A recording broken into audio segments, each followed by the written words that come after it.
ఒకసారి ఆపద కలిగినప్పుడు దుర్గా అని అంటే నీ చేత కానప్పుడు కదా చేతులు ఎత్తేసాం. ఆ చేతకానితనమే దుస్సాధ్యం. వెంటనే ఆ తల్లి నేను చూస్తాను రా అని వస్తుంది. నాకు దుర్గానామ అనుకున్న శక్తి ఎంతటిదో అరణ్యే రణే దుర్గమే శత్రుమచ్చే. వేటుల్లో చిక్కుకుపోయినా చుట్టూ శత్రువులు ఆక్రమించారు, నువ్వు ఒక్కడివైపోయావు. ఇదివరకు వ్యూహం వేసుకున్నావు, బలం తెచ్చు, అంతా పడిపోయింది. ఒక్కసారి దుర్గమ్మ అని శరణ పెడితే వెంటనే వస్తుంది ఆ తల్లి, అందరినీ నశింపజేస్తుంది. దీనికి మనకి దేవి భాగవతంలో ఒక అద్భుతమైన కథని చెప్తాడు. అలా రక్షించింది ఒక భక్తున్న తల్లి, అలా రక్షిస్తుంది. ఆ యుద్ధంలోనే కాదు, బ్రతికే ఒక యుద్ధం, ఏ యుద్ధంలోనైనా చుట్టూ ప్రతికూల శక్తులను ఎదుర్కొనే శక్తి నీకు ఇస్తున్నది.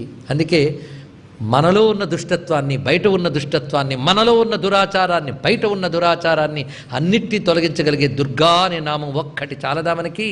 అందుకే సర్వస్వరూపే సర్వేశి సర్వశక్తి సమన్వితే భయేభ్యః త్రాహినో దేవి